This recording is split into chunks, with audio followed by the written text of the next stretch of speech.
Introducing National Streaming Sports, live and on-demand sports talk programming that you can access 24/7. For the premier sports talk experience, tap into our Roku channel. Start your mornings with Mac and Jack covering all the weekend sports action. Then pour a cup and enjoy all the sports you can drink on the Coffee and Sports podcast. At midday, talk sports from east to west on the Coast to Coast podcast. Followed at night by some hot girl talk with Prim and Proper Sports featuring Sonia Pearson. Talk boxing on the Gloved Fist. Yankee fans tune in for Start Spreading the News. And there's more on the College Sports Huddle and Sports Scope with Robert Butler. There are 20 podcasts in all and 70 weekly shows giving us a 3.4-star viewer rating. To find us on Roku TV, search for National Streaming Sports on the Roku search bar. Click on the logo and you're in. National Streaming Sports, live and on-demand sports talk for America.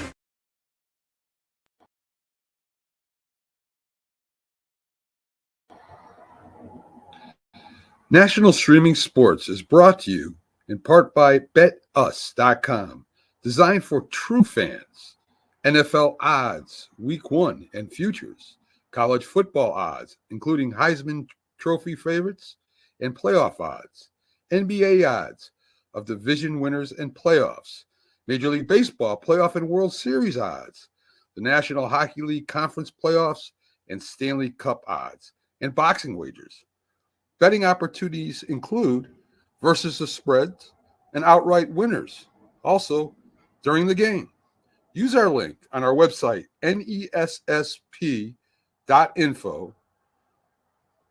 the Bet Us Opportunities webpage, for a 125% bonus on your first 3 deposits.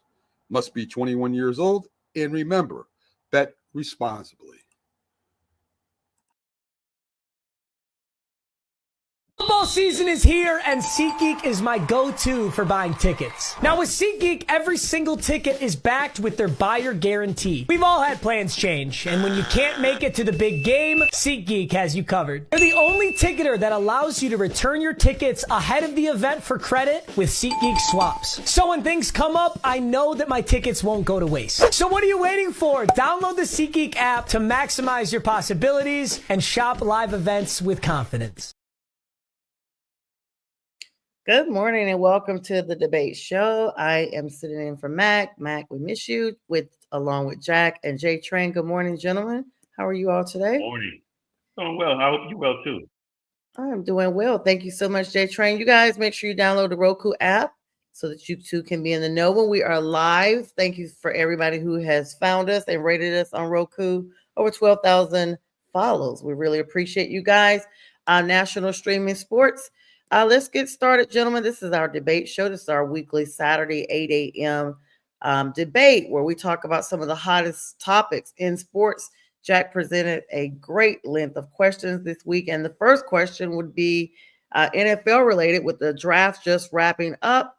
Which quarterback in the draft do you think will be the most successful in the NFL as a career and why? So last week I started with you, J Train, because we talked about Shedeur, of course, ad nauseum. And so this week I'll start with you, Jack. Yeah, Shedeur Sanders is the best quarterback in the class. I mean, it comes down to him and Quinn Ewers, who's going to be most successful. But if it's next year who's going to be the most successful quarterback in the draft, you probably have to say Cam Ward, because he's going to be given the opportunity right off the bat.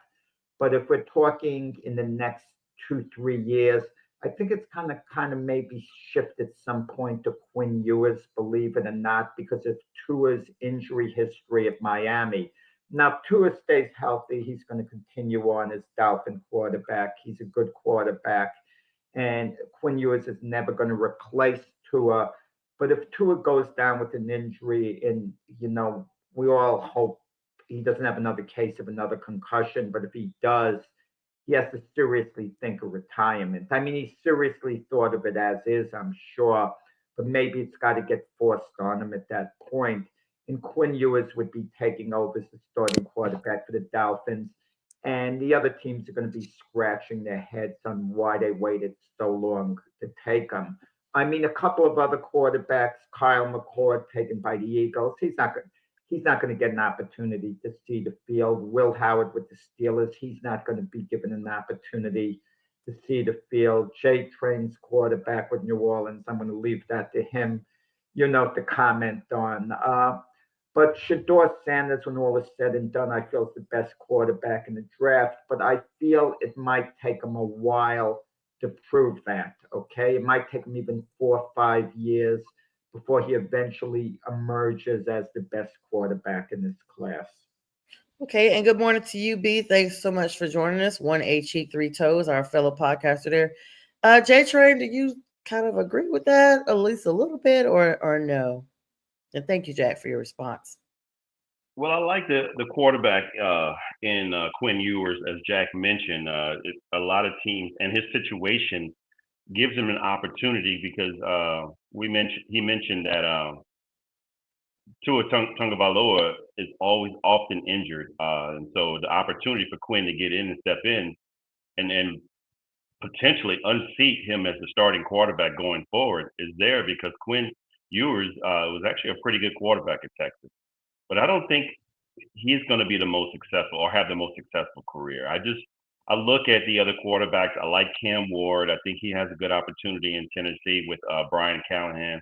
Let's look. Brian Callahan was the offensive coordinator for Joe Burrow. We saw what he was able to do with him. Now, mind you, Joe Burrow has some great weapons around him. They just need to do the same thing for Cam Ward. I think Cam Ward has a great opportunity. He has a stronger arm than Joe Burrow. He can make all the throws just like Joe. And I think that Brian understands what they're getting in Cam Ward and what he's done in college to be able to solidify his position as not only a starting quarterback, but a potential All-Pro. And I think he's that level of player that can actually do something. It's just a matter of what you put around him as well. And so right now, I mean, there's one receiver there and that you have, and I think they drafted a couple more, but it's gonna take time to build.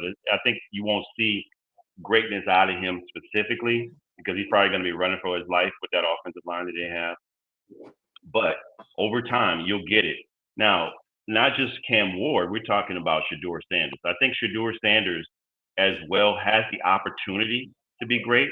In spite of getting in at the 5th round, I mean, that's water under the bridge now. He's there, and I think there's an opportunity for him to unseat 3 or 4 quarterbacks that are there. I mean, Dylan Gabriel, I thought Shedeur Sanders was a better prospect than Dylan Gabriel coming out. And also adding Pickett and Flacco, and the mistake that the owner even said that he making Deshaun Watson. You have Deshaun Watson, by all intents and purposes, probably won't play this year. So he's trying to unseat 3 quarterbacks that are there right now. And I think he has a great opportunity to do it. It's just a matter of whether he gets the opportunity down the line. And I think he will, because I think the biggest thing that you can take from the whole draft situation, is humility and will and drive. Tom Brady was a 5th round draft pick. And I think, to be honest with you, and Joe Burrow was the first or number 1 overall, but he has those traits of those types of quarterbacks. Whether people want to believe that or not, I think Shedeur Sanders has that in him, and I think he has been brought down a notch to come back up. So out of those 2 quarterbacks that I just mentioned, I think the more successful career will be Shedeur Sanders. Well, Brady was a 6th round draft choice, and forgive me, yeah. They train. You're following the leader. All these smart analysts like a Tom Brady and others. Oh, it doesn't matter where you're drafted. It sure does. It's extremely, extremely important, especially at the beginning of your career. In the beginning of your career, maybe years down the line, it doesn't matter. But case in point, Cam Ward is going to get the majority of the reps in practice. He's playing. They're sticking with him. He's not in a crowded quarterback room. The quarterback room is geared around Cam Ward. Anyone coming in understands Cam Ward is the future of that team. Everything is geared around him, as I said a moment ago. Shedeur Sanders is in this room where you're wondering which of the 5 quarterbacks is going to get cut, because one of them has to get cut, and chances are there are going to be 2 of them who are going to be gone. It's not even a certainty that he's going to make the team. He probably will. They're going to keep Dylan Gabriel, who was drafted ahead of him. I mean, they'll keep Shador. Joe Flacco, the old vet, they didn't sign him and give him some money to cut him. So they'll keep him around just for his experience, the way he could mentor, the other quarterbacks, at least show stability. With the franchise, Kenny Pickett is probably going to be gone. And Deshaun Watson is probably going to be gone at some point when they figure out what to do with the cap. But in the meantime, the four guys, and then I'm not including Watson because he's out with the injury, of course, are all going to be getting, about an equal amount of reps. So just figure that out. Cam Watt's got a major advantage. It does matter where you draft it. It really does. It is important. I mean, I agree with both of you in both regards. I mean, you got to look at Cam Ward and where he is. Draft stock, honestly, even though, in my opinion, it matters for now, in a little bit, this will be all resolved by performance of those draftees. If Shador goes in and balls out, you may hear a few rumblings here and there. Okay, wow, they really overlooked him and he really is balling out. That's what you're going to hear. You're going to hear like, wow, they literally stiffed this guy by making him wait 5 rounds and they could have missed out. That's what analysts are going to start saying, like, wow, like he could have gone to another team. But then on the flip side, it is extremely crowded in Cleveland. I'm trying to make sure I didn't have a tongue twister there with all the C's. Extremely crowded in Cleveland. Deshaun Watson, pretty much a non-factor. But then you do have the, in my opinion, insult with them taking Dylan Gabriel. I think he's a non-competitive for Shador, unless he goes and does absolutely phenomenal. And we could see that because sometimes players get to the league and they just show a different side of them that's even better than what we thought originally. But at the same time, he does have to, every quarterback. I mean, I remember when Stefanski was speaking, he said they had like drills for every one of them. Like they didn't really say Deshaun, but they said 4 of them specifically, that they were splitting the responsibilities of drills and whatnot. 25%. I remember them saying that. So that's why I knew for a fact it's only 4 that they're solidly considering. So it's going to be, like we all know, up to each one of those quarterbacks, be it Shador, be it Dylan, to go in there and literally play lights out because they could be eliminated. This whole thing with jersey numbers, et cetera, you don't really hear that much talk in Cleveland because it's not really in stone yet who will be their quarterback. Yeah, it's up in the air. I mean, what happens if Kenny Pickett looks good in camp or whatever? I mean, maybe they put him on the practice squad and another team probably claims him, so they lose him.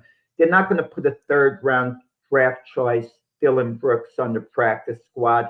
And as far as Shador Sanders goes, they're not going to cut him. But let's say Cleveland isn't excited about him. Let's say he does come to training camp and he doesn't seem to have it all together. Verbally he sounds good, meeting with the kids, this and that. But if they don't think he's as ready and they're not as enthusiastic about him, they could put Shador in the practice squad and they'll lose him if another team claims him. But there's no certainty another team would even claim him. I mean, wouldn't that be hitting rock bottom in a sense if they put him on the practice squad and no one claimed him off it? So he'd still be with Cleveland, in that sense, but he couldn't play in the games. Yeah, that'd be I think that would be all in very much asinine if a team didn't claim him. I mean, clearly the talent on the field, the product on the field is what matters. And I don't care what anybody says about what he said in interviews or did that, the talent is there. And I think that above all, even by taking him this is what I heard from actual former football players that said I'll say the name RG3, one of his interviews, which, I mean, he did a monologue pretty much, or with his wife, he sat down with his wife and discussed this whole Shador Sanders situation. And he said this, and I knew it, that when they put you in that chair to interview you, their interview process is to see how you interview, to see how much value, if they really want you, to see how much value they can get you to put you down, put you in a situation to not succeed, to get you in the first round. They want to get high value for you by getting you at minimal cost. And so I'm not saying that Cleveland did this purposefully, but this is how GMs and the goal is to make money. And so you don't want to pay somebody high value. You want to get as much as you can. Clearly, Cam Ward was the number one pick. There's no way of getting around that. Somebody, if Titans didn't take him at 1, somebody was going to take him at 2 or 3. So they took him at 1. But someone else that's not rated in that top 3, you can figure out how to bring him down some to be able to get him at the value that you want him at. Now, with that said, I really think if Shedeur gets, like you said, Jack, put into the practice squad, he's going to get picked up for sure. There's some team that needs. No, he's not going to get picked up. He's not going to get picked up for sure. You're looking at what he could produce on the field potentially. These coaches, they don't want a distraction. That's all it comes down to. I mean, I give the example, Colin Kaepernick could have been a quality NFL backup. No one wanted the distraction of having him. No one wanted the distraction of having Tim Tebow on the squad. Tebow could have helped in short yardage situations. He's like a bulldog on 4th and 1 by the goal line. He's very powerful. I disagree with that. Tim Tebow was taken in the first round. But later, after he left the Broncos. After they saw what he did, Jack, after they saw the play wasn't all that great, then no one wanted to take a flyer on him. He went 7-4. He went 7-4. He was good enough to be you're not listening to me. He was good enough to be a third-string quarterback. My point is, he was good enough to hold a roster spot. That's all I'm talking about, not starting. Good enough to be on an NFL team, okay? But they didn't want him. He wasn't worth it for what he could produce. You know, you're not talking about Lamar Jackson here. Lamar Jackson, you put up with whatever. Not that Lamar Jackson is any burden on the team. I'm just giving his name as an example. But you don't need this baggage from some of these players, you know, unless they could produce big time for you. And good morning to Richard as well, and Broski Bear. Broski saying, does Sanders make the 53? I doubt they cut Flacco. Dylan Gabriel is 24 years old, played 6 seasons in college. Plus, he was a 3rd-round pick. The Browns just traded for Pickett in March. And he also says Watson will be on IR for the next 2 seasons until they release him. So he's out of the picture. Thank you so much. He won't be on injured reserve for the next 2 seasons. I mean, he might come back at the end of this year, Watson. But Watson, to me, is an example of a quarterback who doesn't have a future in the NFL. This is it for him. Because I feel once he gets cut with his off-the-field drama that happened, no team's going to want to pick him up at this point. Now, if he was the oldest Sean Watson, one of the best quarterbacks in the NFL, a team absolutely would pick him up. And he'd have a chance to even start in the league again. But now with what Watson produced with the Browns, no team's going to want to touch him. They're not going to want a Watson as a backup with what went on off the field. That's what I mean. So put him in the Kaepernick, Tebow territory. He's not going to be worth the baggage, you know, for any team. Well, some players that you all are not mentioning that we've mentioned throughout the draft, of course, are Jackson Dart from Ole Miss. New York Giants traded up to get him. Jackson Dart projected to do well as Will Howard, even though Will Howard, Ohio State, basically admitted that he courted the Steelers to take him. They did draft him in the 6th round. Specifically, let's talk about Jackson Dart. Why is his name not amongst the competition with Shedeur Sanders and Cam Ward? I mean, is he not considered on the same level as they are? Between Cam Ward and who else? Cam Ward, Jackson Dart, Shedeur Sanders. Shedeur Sanders was taken in the 5th round. I'm saying, Jack, nobody's mentioning Jackson Dart's name amongst those other 2 names. I mean, I mentioned Shedeur, so that's why she's saying that. Yeah, I'm saying Jackson Dart. His name was mentioned before the draft as even New Orleans potentially taking him number 9 overall. His name came up before, but look, he's in a quarterback room where you have Russell Wilson and Jameis Winston as the backup. He's not likely to go into training camp and beat out Jameis Winston for the number 2 spot, even though that's possible. he's there to learn the first year. He's kind of in a developmental situation where somewhere down the line, probably year 2, he's going to start getting a chance to play. But maybe Jackson Dart isn't that good. I mean, to come down to it at Ole Miss, I mean, you have certain of these quarterbacks, and I know from experience with the Jets with Zach Wilson, they have all this potential, they're showing this trait, that trait. But I mean, I'm not high on Jackson Dart. I'm just not. I think he has an opportunity. I was going to mention. I think Jackson Dart has an opportunity to play. I mean, I think taking him at that level, he's their future. But the problem is, I mean, and he's a good quarterback. I watched him play at Ole Miss. I think he's a pretty good quarterback, and his comp to me, and I think the reason why Brian Dable selected him is because he worked with Josh Allen. I'm not saying he has the arm like Josh Allen. He has a strong arm, but it's not like most quarterbacks don't have an arm like Josh Allen. But he can do the RPO. He can run. He's athletic. He can throw the ball. He can make really good throws in almost all the particular throws you need. So he can work with him. But the only problem I have with that is there's a chance that Daboll and the GM is not there next year. So now you have a quarterback that you were working with that you're not there, and the new regime comes in, he might not be their guy. So that's the problem I have with that issue, with that particular issue there. It's like they're on their last leg. They're on a hot seat. So if they're not there, you can't take him with you. He's there. So Yeah. you make a good point. If you're a new coach and you inherit a quarterback, you don't have that obligation to him like the people who drafted him. They have to justify it. Joe Shine, Brian Daboll have to justify drafting Jackson Dart as their quarterback of the future. And you're reluctant to say, look, this guy's not going to work out. Let's cut our losses and move on. They're not in that spot, especially after the Saquon Barkley debacle. So, but the thing is, too, what happens if Russell Wilson plays well? Giants have a good defense. If you look at some of the moves they make, what happens if the Giants go 9-8 this year and they get in as a wild card with Russell Wilson as the quarterback? Are they going to look to move on from Russell Wilson immediately for Jackson Dart, who's probably not going to see the field much this season?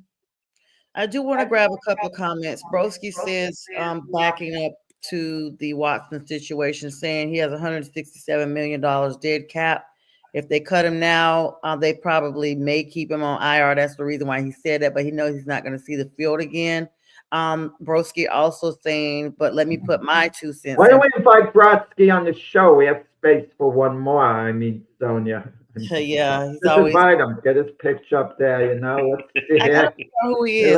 Let him join the party. He isn't Broski, send me a message on YouTube. I know you're a YouTube follower. Just send me one. Prim and Proper Sports is the email address, primpropersports@gmail.com, or just put a comment and I'll reach out to you. I do want to say this before I address his next comment. The reason why I brought up Jackson Dart is because he does have quite a few strengths. He's noted for aggressive mentality. You got to know the playbooks. You got to be able to adjust mentally to going from college to the NFL. Big jump there, big leap. He has above average arm strength. And he has, some quorums here, but some athleticism gifts in him. He displayed good technique with poise in college.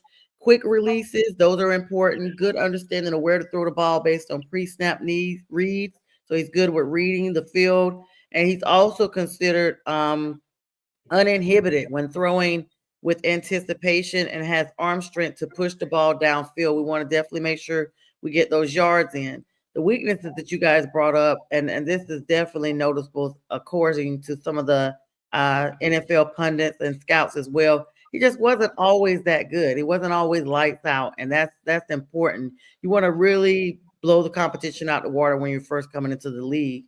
And so in offense, he didn't always require the extensive reads. He had basic reads on this, that, and a third, kind of like an ABC mentality as opposed to X, Z, X, F, and some other combinations. There were also times when he was seen taking unnecessary risk as a passer.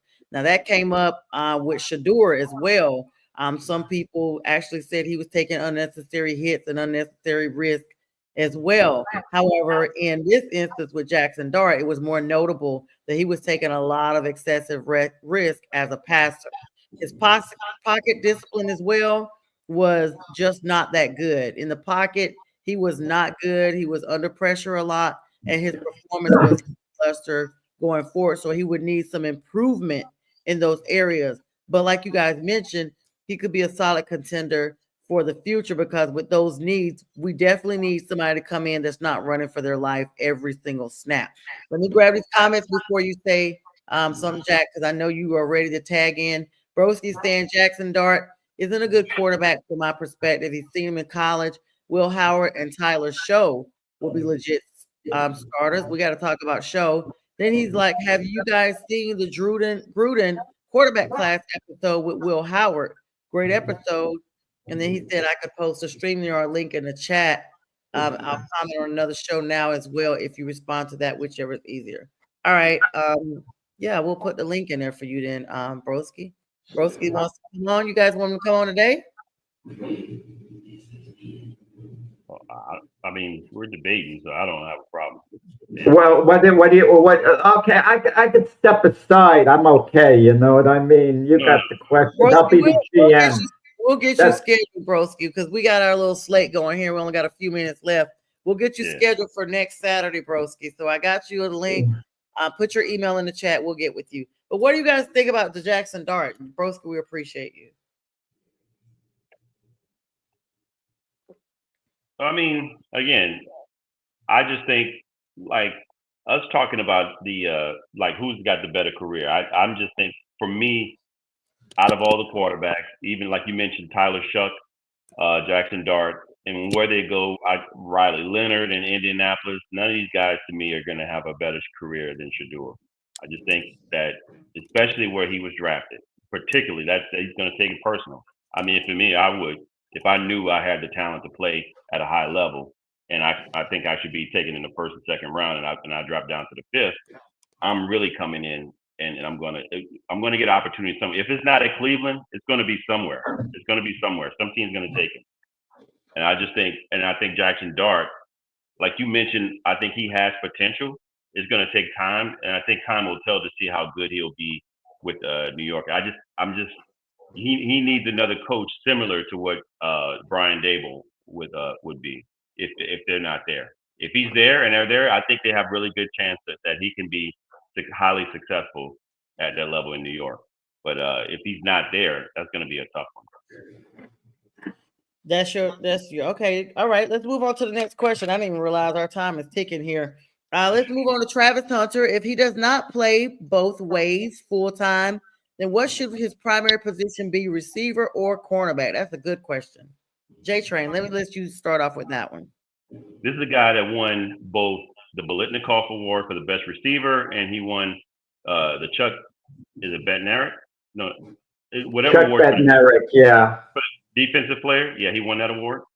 No, wait, what do we talk about? Chuck Bednarik in 1960 played both ways in the championship game against the Packers with the Eagles. So I think it's that award, or it's another award he won for the best defensive player of the year. So with that said, and he won the Heisman, so he's gifted on both sides. It's hard to determine what he wants to play because at one hand, I think he wants to play wide receiver because they make more money on that end. On the other hand, I think he should play, I think he's probably going to play more so is defensive back. I think he's going to play defensive back. I mean, he had great numbers on both sides, 96 receptions, 12 for 1,200 yards, 16 TDs as a receiver. But he had 36 tackles. He had 4 interceptions, 11 pass defense, and 1 forced fumble. I just think that somebody with his size, he's not that big a guy. He's going to get hit a lot. And he's not that fast. He's fast, but he's more quick than fast. I think he would do better and probably be more of an all-pro because of the way he moves, his long range.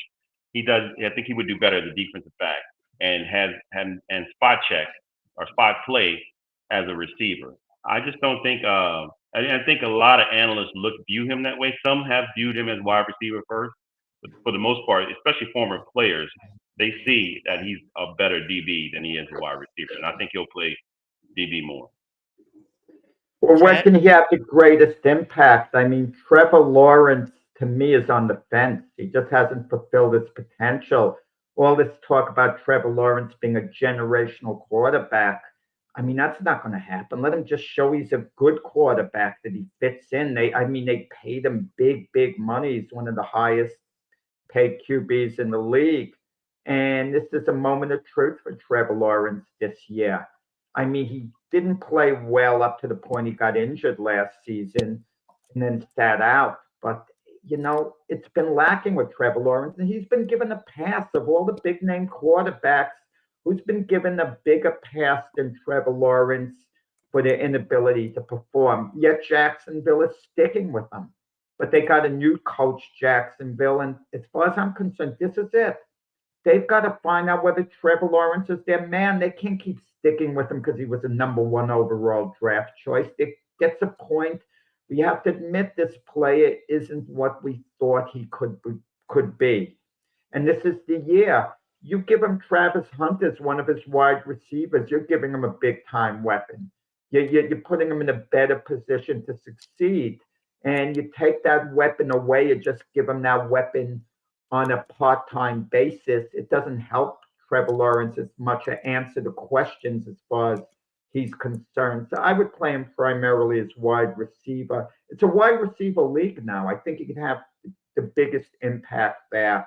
But I would play him both ways with that said. As much as Travis Hunter can stand playing both ways, if Travis Hunter's beaten up playing both ways, he's not going to argue with you if you diminish his role in either offense or defense if he's getting beaten up.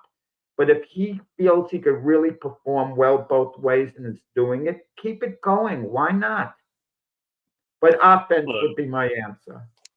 I say defense again. I'm just going to reiterate. They hadn't had a player on defense at cornerback since Jalen Ramsey. And to me, he could be that level of talent at defensive back. So why would you even allow that to even be passed up? You know how hard it is to get shut down corners? And I think he could be a shutdown corner if he focused on that specific role. That's the key. In the NFL, he's going to have to focus on one more than the other to be more, unless he's going to be a jack of all trades.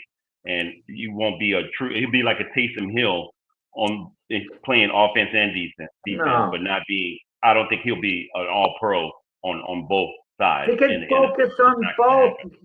He's got amazing natural talent. He's a hard worker. He's smart. He's motivated. He doesn't, you're holding the standard NFL line. Like we're going to hear, quarterbacks have to learn rookies from veterans. They have to carry a clipboard. The Commanders are lucky they didn't have one of these veteran quarterbacks like a Tyrod Taylor and an Anthony Lynn as their head coach. Otherwise, Jaden Daniels would have been carrying a darn clipboard all year and not learning hardly anything that he couldn't have learned that he did playing. Players learn and they improve by playing, by doing. I mean, any job in society, you can learn following somebody around, but you can never learn as much as actually being on that job and actually performing and making mistakes. Your superiors have to be tolerant of you making mistakes while you're learning. That's the whole thing about it. We would talk about Jackson Dart before.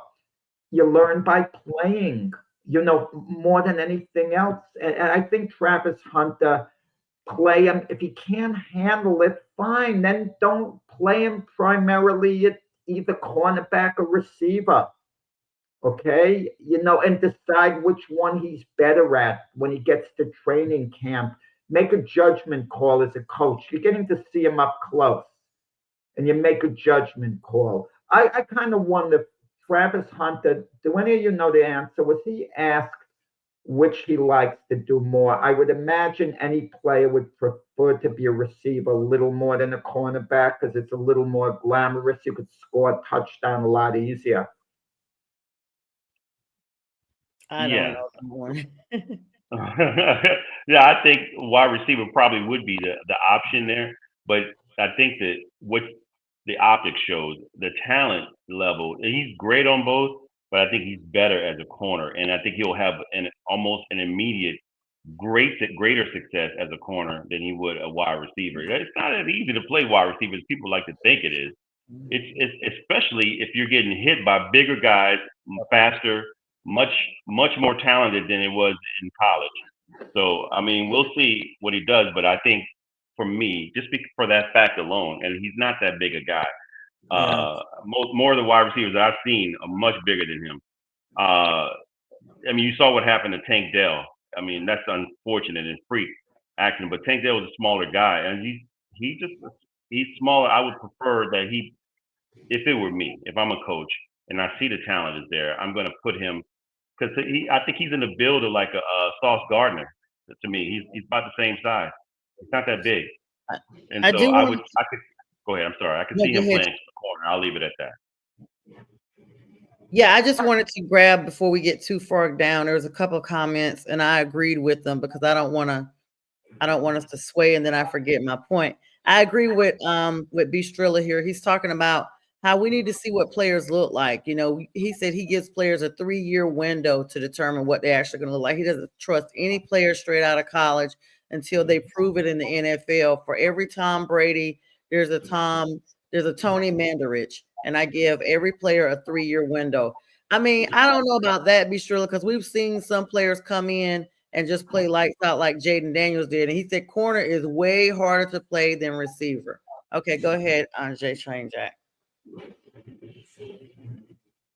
Look, if you see a specific talent you know what the optics is. You know this guy's gonna, unless he's just a total outright, he just let the wheels fall off the track.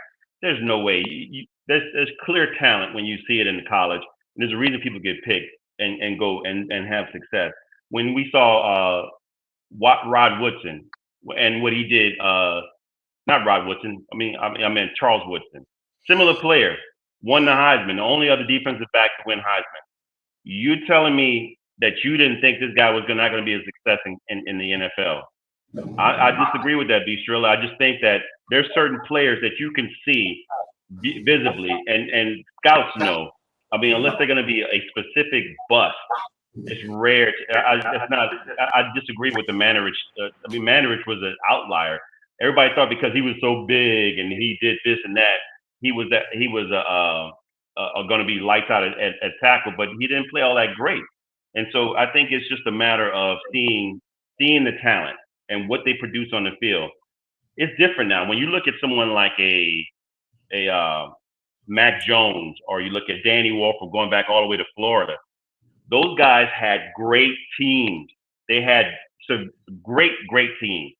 But if to me, when you see a great player, it's when you see him with teams that are kind of borderline mediocre, or they're just not that they're okay. That's when you know somebody's like, okay.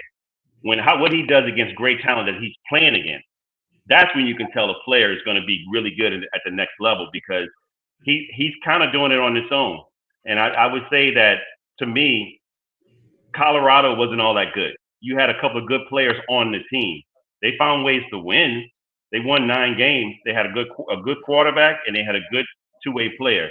So I think that Travis Hunter is going to have great success at the next level. You want to know they had another good receiver that's going to the Panthers, Jimmy Horn. For sure, yes, Jimmy Horn. He helped Travis Hunter a little bit by having another good receiver at the end. Tony Mandarich wasn't a bust if you just look at him as another guy. He played I think 8 years in the league. He made 1 Pro Bowl team. But when you're looking at someone who is supposed to be a generational talent, yeah, he's a flop from that perspective. But from the perspective, if he was, let's say, a 4th or 5th round draft choice, they would have said, hey, we got good value, out of the guy. He was in the league all these years. So it's, it's expectations in large part. Yeah, good morning to you, Hooli, and I hope you're doing well over there at Elite Sports Network, checking in with us.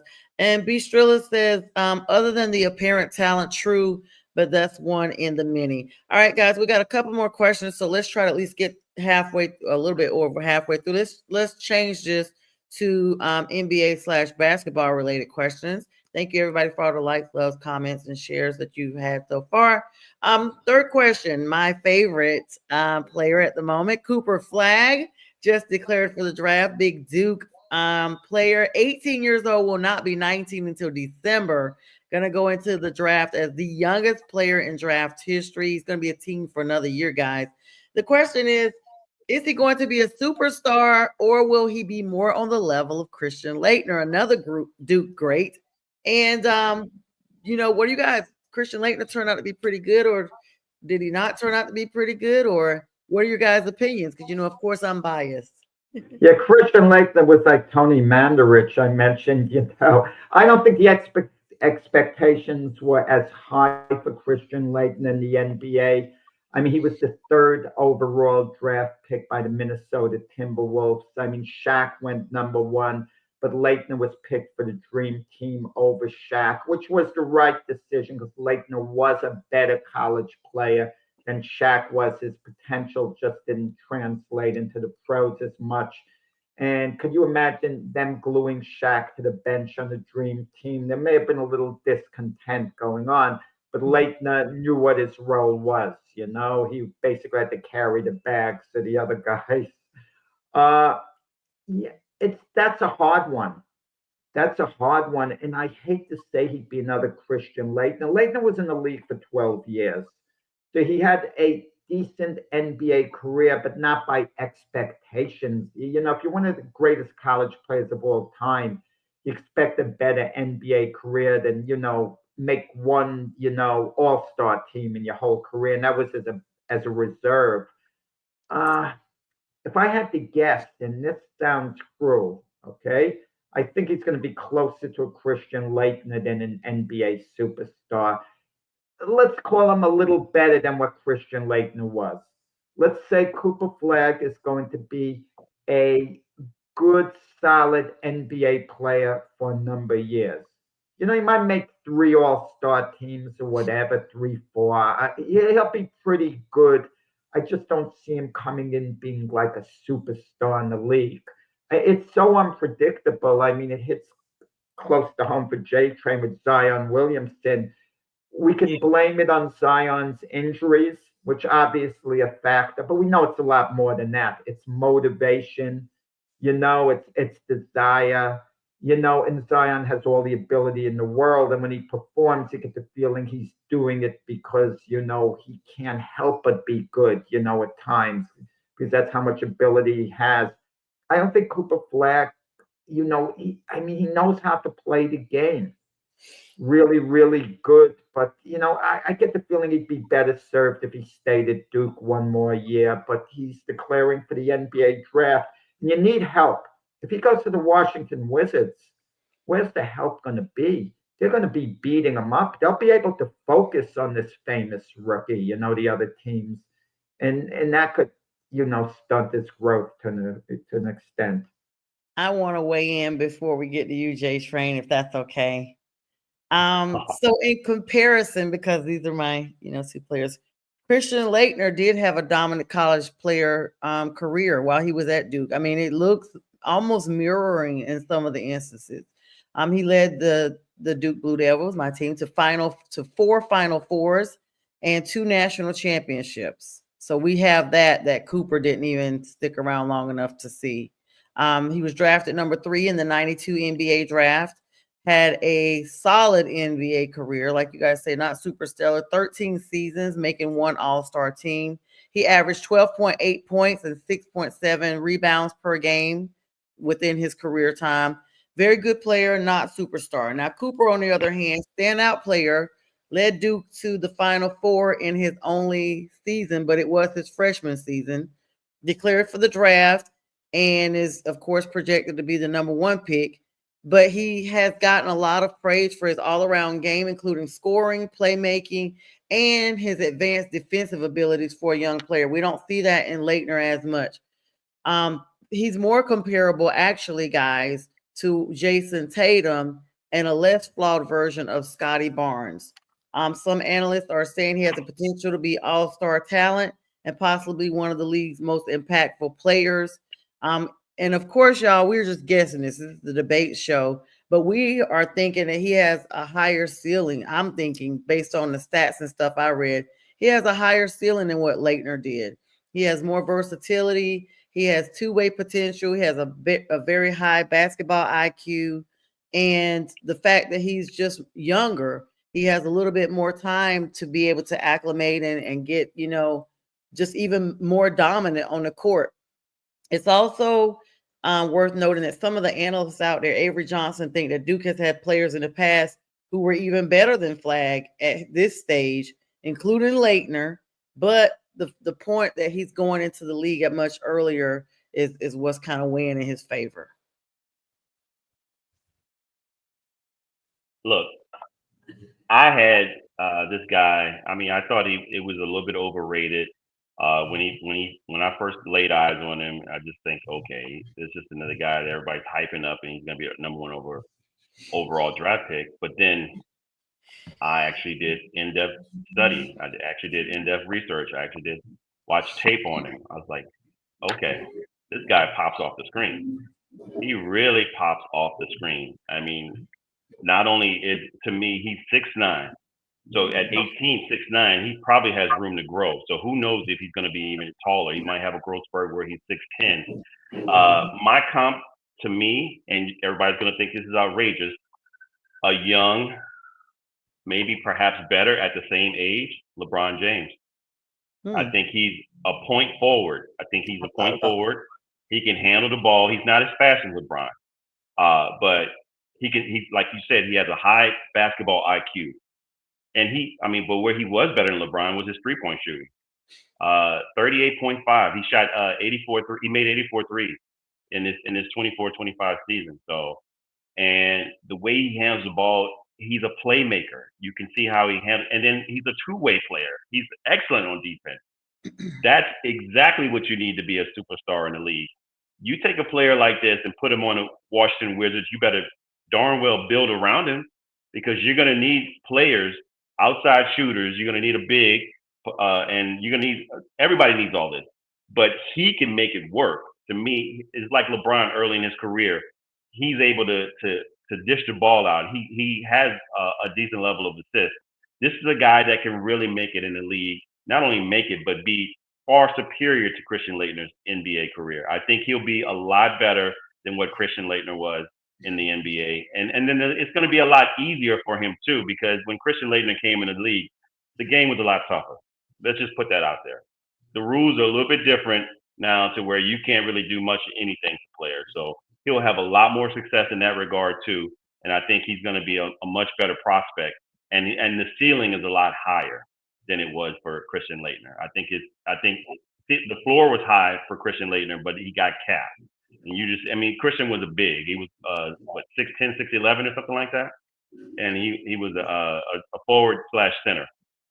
So it was tough. Centers were and forwards were very tough positions in the 90s to play up against. And so to me, he's 6'9". If he stays in this area, 6'9", 6'10", he can play small forward, but he'll control the ball, handle the ball.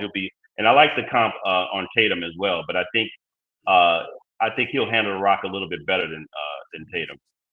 It's funny, I thought about don't get me wrong. When you were talking earlier, the fact that he went in so young as well, LeBron did, but not at 18, but still pretty young. I'm sorry, go ahead, Jack. Cooper Flagg's going to be really good. Don't misunderstand me. I'm not inferring he's not.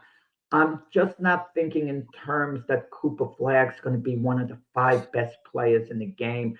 I think if you hook him up with another big name player, he could be another Tyrese Maxey, for example, to a Joel Embiid, that type of player.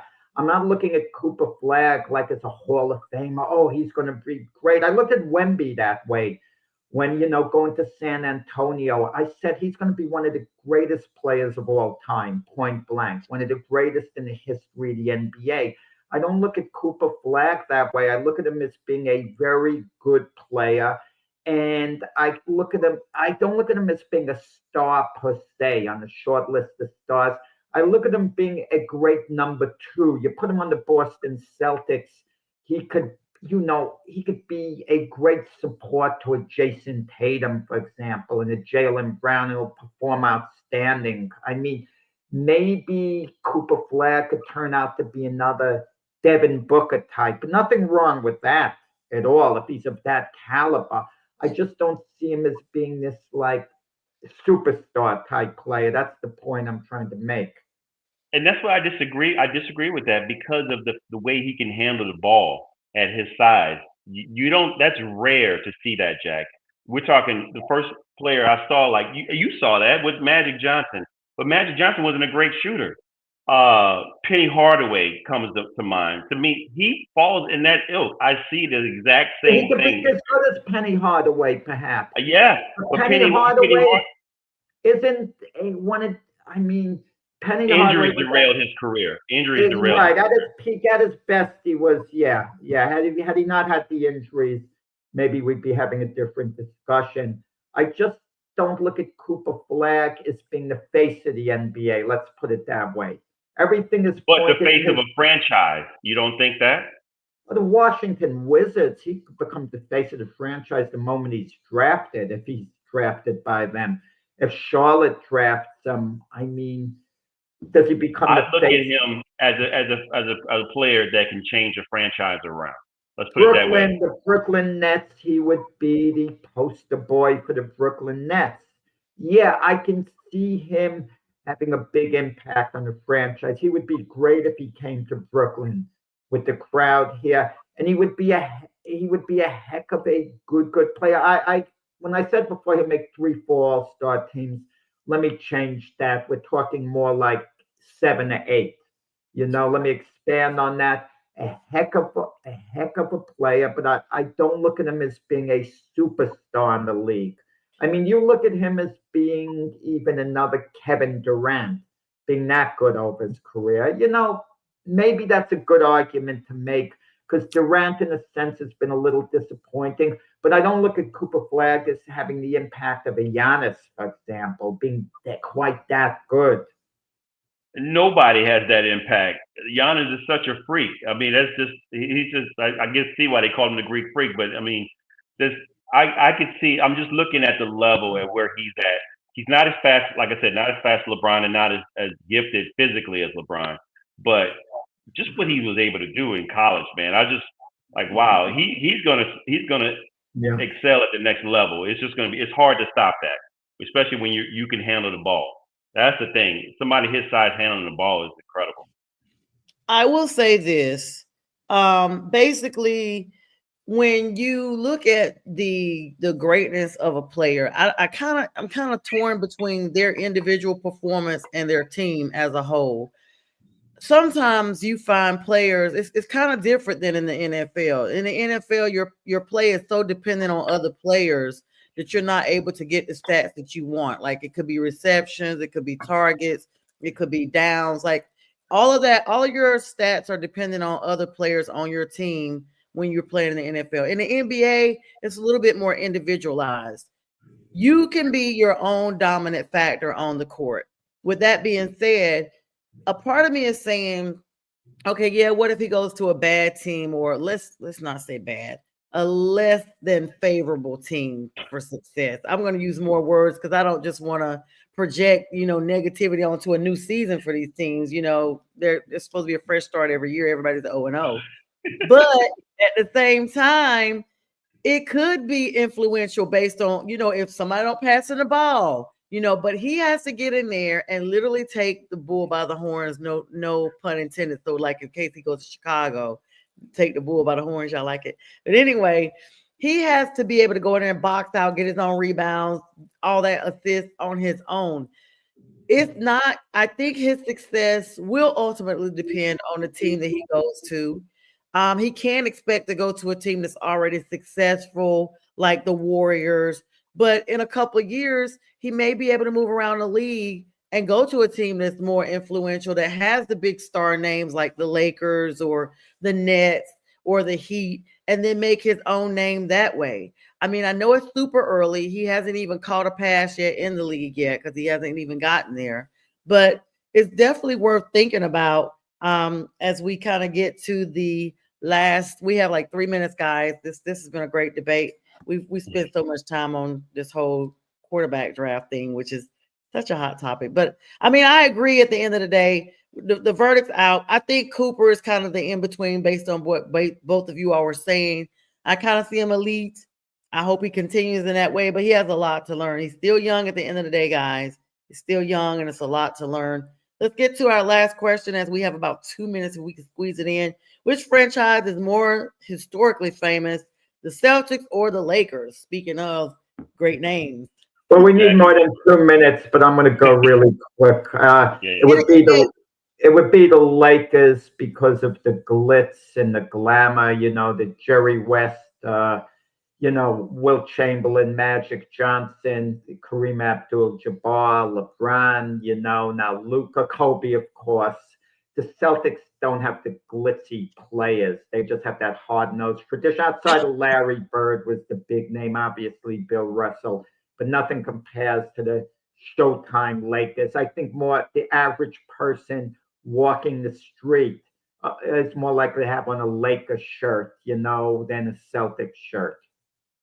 Yeah, but historically, I mean, I just got to go disagree and say the Celtics are definitely more famous. I mean, we're talking about Cousy, we're talking about Russell. Man, these guys were great during that era, and I mean to win 11 straight championships, man.